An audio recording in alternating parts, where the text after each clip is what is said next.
Hello traders, Greg here with a market update. Okay, so we are now into day 4 of the war between US and Iran. And the markets finally have been hit by some serious risk-off trading, some serious volatility. And if you had to sum it up in one word, we have dangerous markets at the moment. Look, the whole world and the markets are focused on one thing, and that is what is happening with the Strait of Hormuz, whether or not that strait is closed or not, and how long that strait will be closed for. For the simple reason is that 20% of global oil supply goes through it, so they're worried, markets seriously worried about what's going to happen to oil prices and supply. Look, at the moment, it does seem like the strait is closed.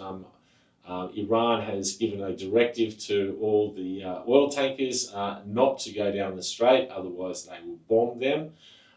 So there is no traffic going down there at the moment. One of the key takeaways that the market has learnt so far, just over the course of the last few days of this war, is that it is not going to end anytime soon, that this could drag on for a month plus, and who knows. But that means that if this strait is closed for an extended period of time, the markets and the world's worst fears will come to fruition, that it will disrupt oil in a big way, and potentially we will get oil prices spiking up to 100 plus, which is a huge negative for world economies. Now, oil, on the back of the news that the strait is closed and there's no traffic going through there, did spike up last night all the way up to $78. So the first real test of $80. And that is what caused the widespread risk-off trading globally and across literally every single asset class.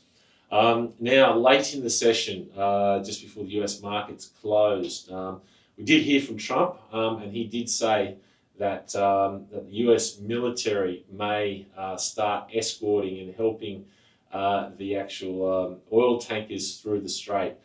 But look, I'm not sure how many oil tankers might take the US up on that offer. They could become sitting ducks. So crude did have a decent sell-off on the back of that headline. So we did go all the way back down sub $73. But the buyers stepped in immediately, and the crude ended up closing around about that $75 mark. So literally only $3 off the highs of the day, and up a good 5%. So look, at the moment, it's crude buying on dips is probably one of the better strategies in the market.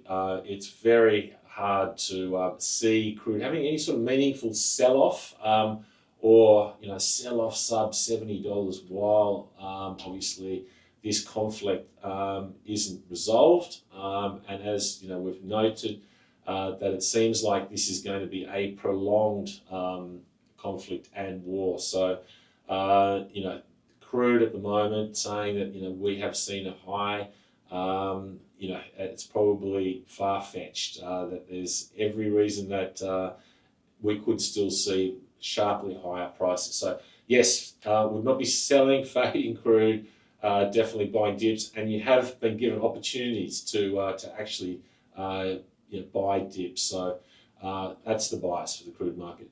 Look, even though crude is super volatile, the most volatile market's been precious metals. Wow, what moves! Overnight, we saw silver down 8%, gold down over 4%. Silver range in the day, high up around $91, and then went all the way down to 78 before closing up around 82. And then gold tested up towards 5,400 before being smashed $400. It did print 5,000 before it closed back up about $100 around that 5,100 area. It has had a lot of the market confused why precious metals got smoked so much. But look, there are a couple of very good reasons for what happened. The first reason is that precious metals long is probably one of the market's biggest positions. Market is heavily skewed long both gold and silver.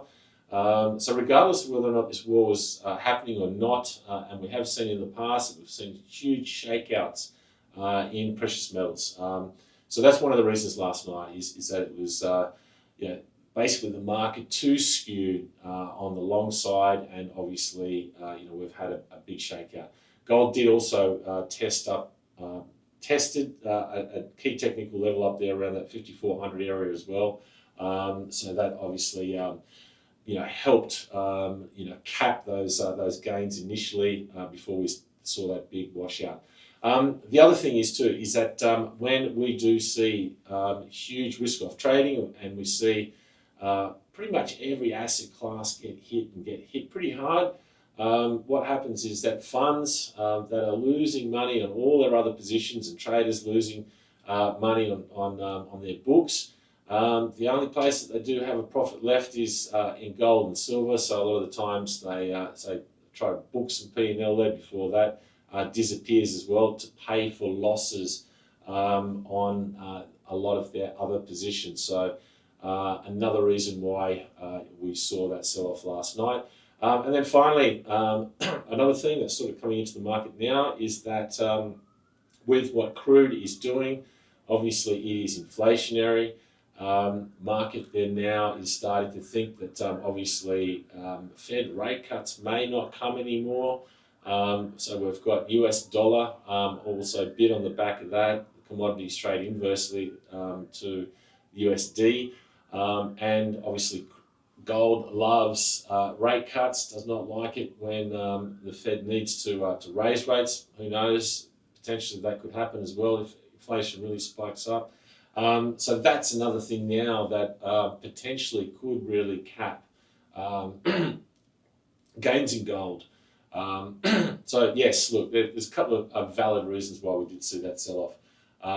But look, these ranges that we're seeing in precious metals back in before we saw the volatility that we're seeing in these precious metals, sometimes it would take a year to see ranges of $10 in silver and $400 in gold. We're seeing it in one session. So look, absolutely dangerous markets at the moment as precious metals, and you need to be wearing stops. That is, or working stops. That is for sure.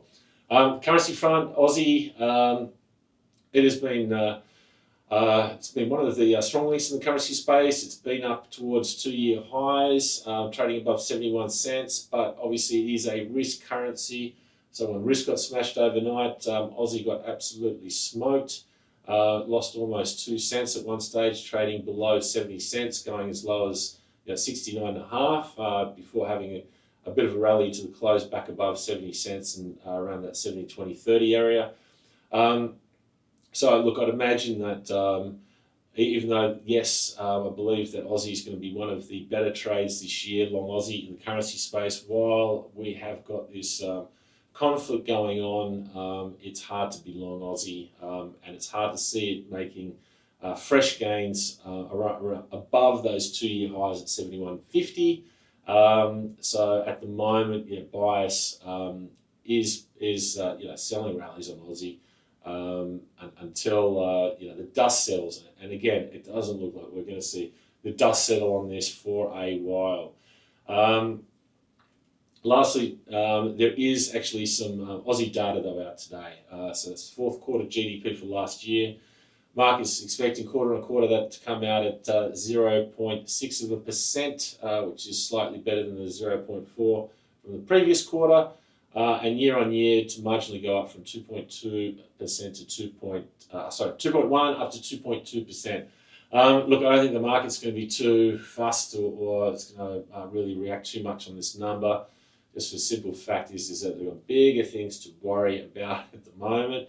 But what the market won't like though is that if we do get a big miss on the GDP, because obviously Australia's got an inflation problem at the moment. Crude's probably going to add to that. Got an RBA that still probably has to raise rates again. last thing the economy needs is for GDP to be slowing when we've got inflation and RBA still in play. In any case, look, the main key takeaway at the moment is that the market is solely focused on crude and what happens to crude. So at the moment, it looks as it is trading a wide range, $70 to $80. If it does break $80, no doubt it is going to initiate a fresh wave of risk off in markets. Just take note that whatever you are trading is going to be dependent on crude, and that we are all crude traders at the moment. Anyway, good luck with your trading, and we'll check back in with you shortly.